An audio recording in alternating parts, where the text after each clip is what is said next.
नमस्कार, बोधी समाचारमा स्वागत छ। सुरु गरौं अहिलेसम्मका मुख्य समाचारहरूबाट।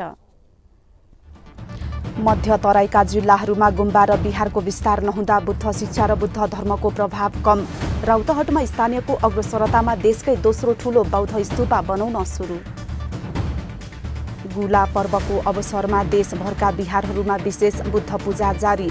बुद्ध बिहारमा श्रद्धेय भिक्षु कोण्डन्यबाट धर्मगुण तथा प्रज्ञाको महत्व विषयमा धर्मदेशना। धर्मकीर्ति बिहार र श्रीकीर्ति बिहारमा विशेष बुद्ध पूजा।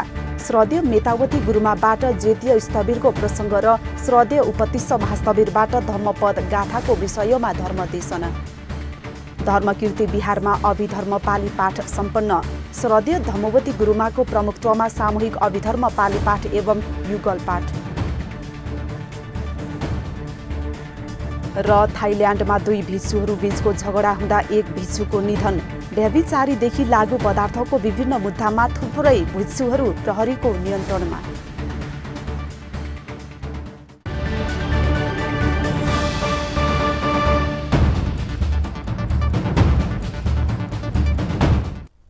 अब समाचार विस्तारमा। विश्वमा अशान्त बढिरहँदा सबैभन्दा बढी शान्तिको आवश्यकता नेपाल र नेपालीलाई नै छ। जहाँ भगवान बुद्धको जन्म भएको हो त्यही शान्ति भएमा यसले विश्वलाई दिने सन्देश नै थप ओजिलो हुनेछ। यसका लागि नेपालको तराई, पहाड, हिमाल जस्तै ठाउँमा बुद्ध शिक्षा र बुद्ध धर्मको विस्तार हुन जरुरी छ। नेपालको कुल जनसङ्ख्याको आधा हिस्सा तराईमा छ। बढ्दो जनसङ्ख्या र घना बस्तीले तराई सोचे जति शान्त छैन। यति हुँदा पनि मध्य तराईमा चर्चा गर्न लायक न कुनै गुम्बा छ न त कुनै बिहार नै। यसले गर्दा तराईका जिल्लाहरूमा बुद्ध शिक्षा र बुद्ध धर्मको प्रभाव कम छ। तराईमा बुद्ध धर्मको लहर ल्याउन रौतहटको चन्द्रपुर नगरपालिकामा अब मागी गुम्बा बन्ने भएको छ। 10 बिघा बढीको क्षेत्रफलमा बन्ने गुम्बामा देशकै दोस्रो ठूलो बौद्ध स्तूपा बन्नेछ। एक रिपोर्ट।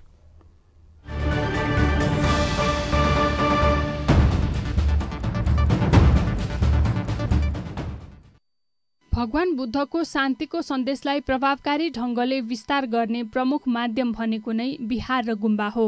गुम्बा र बिहार एउटै भए पनि नेपालमा भोट सम्प्रदायका बौद्ध धर्मावलम्बीले गुम्बा भन्छन् भने थेरवाद बौद्ध समुदायले बिहार भन्दै आएका छन्।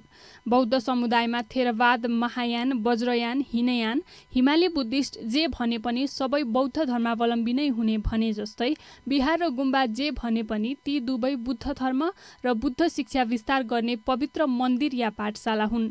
यो पवित्र पाठशालाले भगवान बुद्धको उपदेशलाई जनजनमा पुर्याउने काम गर्दछ।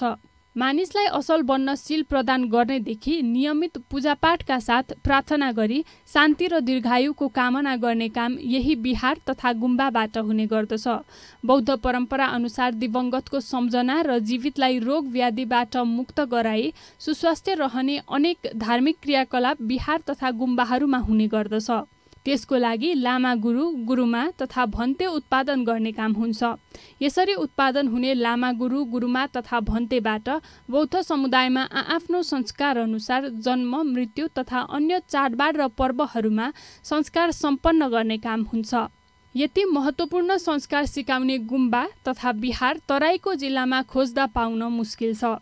घना जनसङ्ख्या भएको नेपालको मध्य तराईका जिल्लामा उल्लेख गर्न लायक गुम्बा नै नभएको बेला रौतहटको चन्द्रपुर नगरपालिका स्थित वडा नम्बर 3 गैठाटारमा मागी गुम्बा समिति संस्थाले देशकै दोस्रो ठूलो बौद्ध स्तूपा निर्माण गर्ने जमर्को गरेको छ।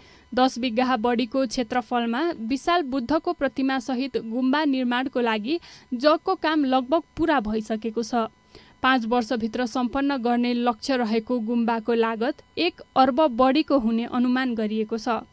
जिल्लामा चोरी, डकैती र अनैतिक क्रियाकलाप बढेको र जन्म मृत्युको संस्कार गर्दा लामा गुरु पाउन पनि कठिन भएकोले स्थानीयको अग्रसरतामा गुम्बा निर्माणको कार्य थालिएको मागी गुम्बा समिति संस्थाका अध्यक्ष जोखेमान बलले जानकारी दिनुभयो।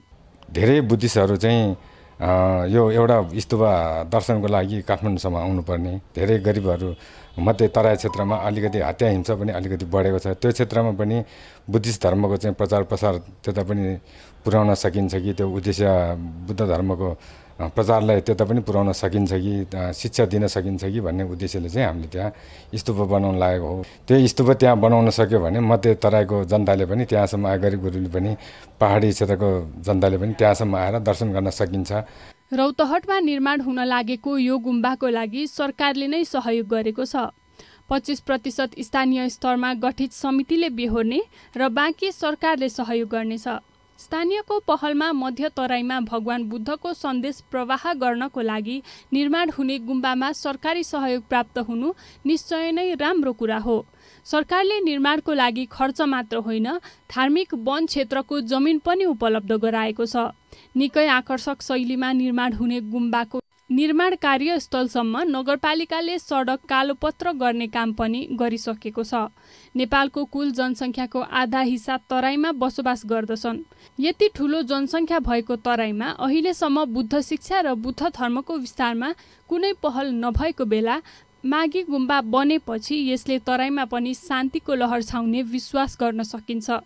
काठमाडौँमा यति धेरै बौद्ध सम्पदा क्षेत्र हुनु र रूपन्देहीमा विश्व सम्पदा सूचीमा रहेको लुम्बिनी क्षेत्र हुँदा मध्य तराईमा कुनै उल्लेख्य बौद्ध सम्पदा क्षेत्र अहिलेसम्म नहुनुलाई सरकारी उदासीनता त थियो नै। नेपाल बौद्ध महासङ्घ र बौद्ध धर्मको मियो मानिने अखिल नेपाल भिक्षु महासङ्घको पनि उदासीनता हो भन्न सकिन्छ। यदि होइन भने सरकार नपुगेको ठाउँमा यी संस्थाहरूले आफ्नो सशक्त उपस्थिति देखाउन सक्नु पर्दथ्यो। News desk, Bodhi television. काठमाडौँको भ्रिकुटी मण्डप स्थित बुद्ध विहारमा बुद्ध पूजा, श्रील प्रार्थना र धर्मदेशना सम्पन्न भएको छ। शुक्रबार बिहारमा गुला पर्व विशेष पूजामा श्रील प्रदान, बुद्ध पूजा तथा धर्मदेशना भएको हो। भिचु शुद्धिकोबाट बुद्ध पूजा भएको थियो। बिहारका प्रमुख श्रद्धेय भिचु कोण्डन्य महास्तवीरबाट श्रील प्रार्थना एवं धर्मदेशना भएको हो। श्रद्धेय भिचु कोण्डन्यबाट धर्मगुण तथा प्रज्ञाको महत्व विषयमा धर्मदेशना दिनुभयो। गुम वक्कलियत कंगु थो धर्मधु वास्तवे थो धर्म थौनन छैस नेने कनै नचोना थो धर्मैको गुण यत थौनन छलपोल छिकपि छिपि सक्कसिन बुद्ध वन्दना, धर्म वन्दना, संघ वन्दना कथा त्रिरत्न वन्दना गाथा बने बेले छैसम बुद्ध गुण, धर्म गुण, संघ गुण लुमङ्क्यु जक्खाइ नचोना। कार्यक्रममा उपस्थित श्रद्धेय भन्तीहरूबाट सामूहिक परित्राण पाठ भएको थियो। अन्त्यमा धर्म पूजा सहित पुण्यानुमोदन गरी कार्यक्रम सम्पन्न गरियो। कार्यक्रममा उल्लेख्य मात्रामा उपासक उपासिकाहरूको उपस्थिति रहेको थियो। काठमाडौँको श्रीघस्थित धर्मकीर्ति बिहारमा बुद्ध पूजा तथा धर्मदेशना सम्पन्न भएको छ। शुक्रबार गुला पर्वको अवसरमा धर्मकीर्ति बिहारमा बुद्ध पूजा तथा धर्मदेशना भएको हो। कार्यक्रममा श्रद्धेय मेतावती गुरुमाको प्रमुखत्वमा पञ्चशील, त्रिरत्न वन्दना तथा बुद्ध पूजा भएको हो।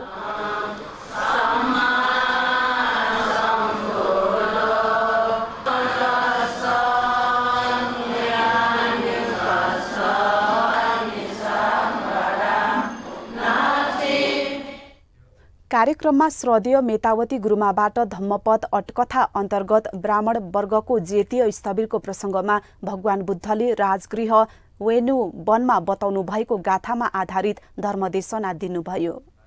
सेठ चाहिँ जोटिए सेठ राजगृह ढेउपट्टि नगरे छम माजन योपट्टि कुले जन्मका हो जुयाचन अले वो मायोपट्टि गर्बे गुलाटक्क टङ्का अन चाहिँ ठोल्लो के जन्म जुल वो ज्योति कुमार जन्म जो खुनु अन राजगृहले टक्वे शस्त्र अस्त्र ज्वाला ज्वाला ठिनावो।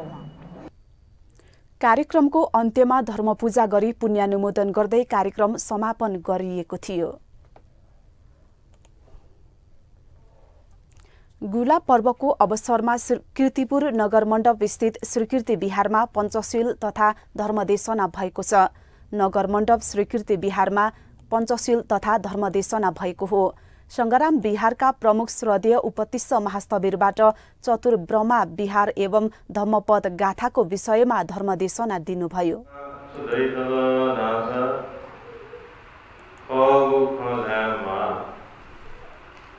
All that you more we be मध्ये प्रतिजात दोषा पिया कोही तेदले त्यागी तो सुंगो धर्म अभ्यास यही भी मनुद स्वर्गेवनी। अन्त्यमा धर्मपूजा र पुण्यानुमोदन गरी कार्यक्रमको समापन गरियो। यो बिहारमा गुला पर्वको अवसरमा दैनिक कार्यक्रम हुँदै आइरहेको छ।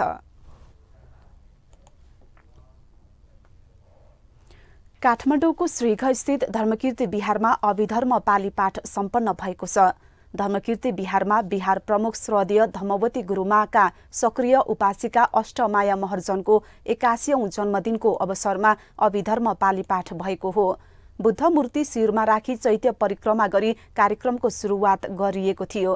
कार्यक्रममा बिहार प्रमुख श्रद्धेय धम्मवती गुरुमाको प्रमुखत्वमा अभिधर्म पाली पाठ सम्पन्न भएको थियो। कार्यक्रममा सामूहिक पाठ एवं युगल पाठ पनि भएको थियो।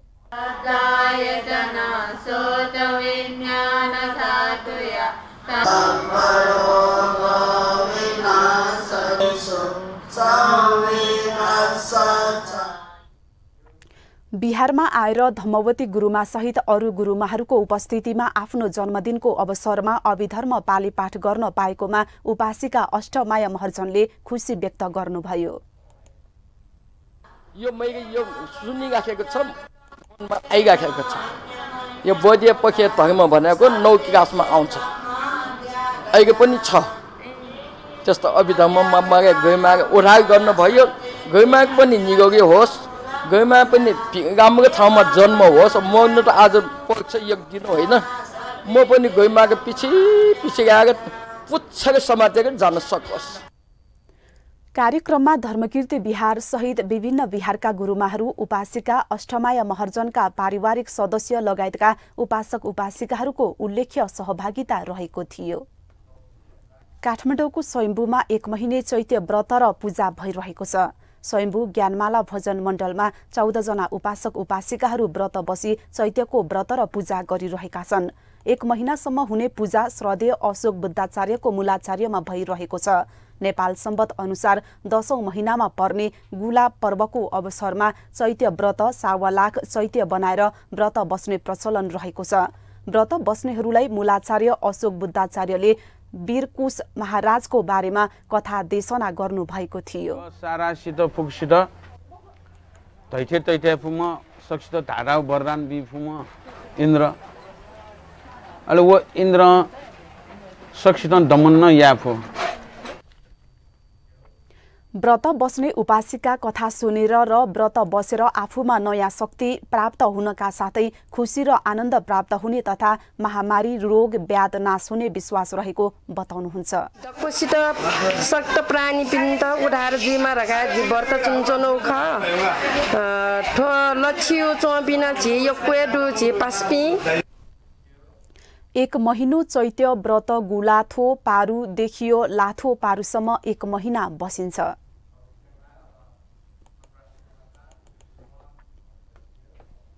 अब अन्तर्राष्ट्रिय समाचार।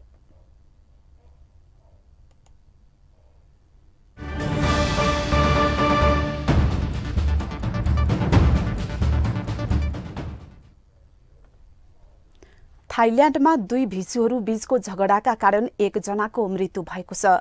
विभिन्न घटनाहरूको श्रृङ्खला एकपछि अर्को सार्वजनिक भइरहँदा बौद्ध भिक्षुहरू आफ्नो भिक्षु बाचाको उल्लङ्घनको आरोप प्रत्यारोप बीच यस्तो लज्जास्पद घटना हुन पुगेको हो। व्यभिचारीदेखि लागू पदार्थको दुरुपयोग, मदिरा सेवन गरी ड्राइभिङ र चोरीसम्मका पञ्चशील विपरीतका अपराधिक कार्यहरूमा संलग्न भएको आरोपमा समेत थुप्रै भिक्षुहरू पक्राउ पर्ने गरेका छन्। एक रिपोर्ट।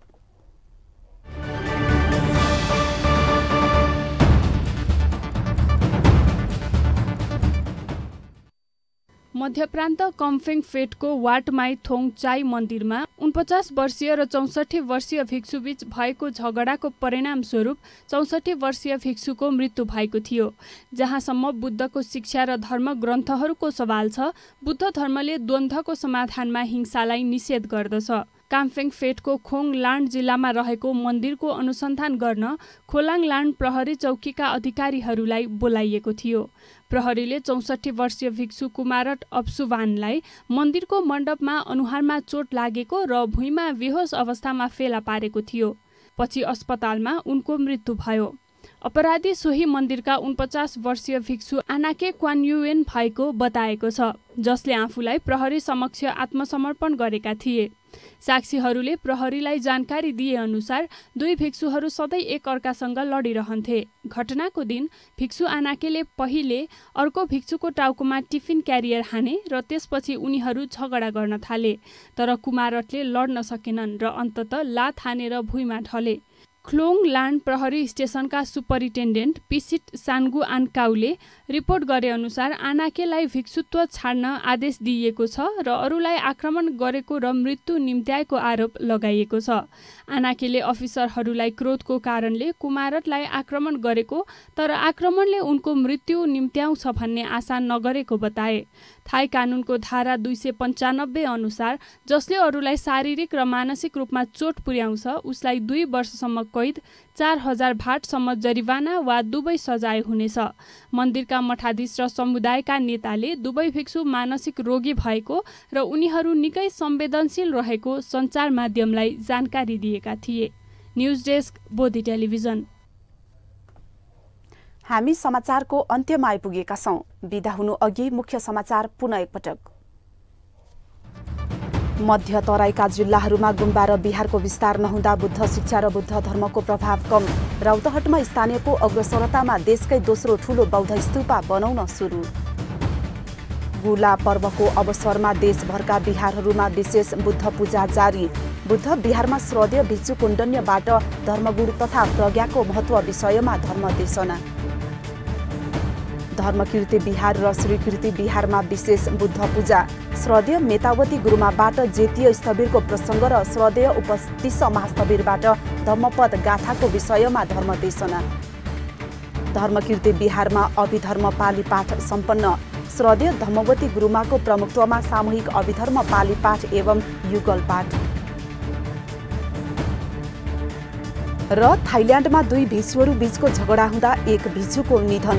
व्यभिचारीदेखि लागू पदार्थको विभिन्न मुद्दामा थुप्रै भिक्षुहरू प्रहरीको नियन्त्रणमा।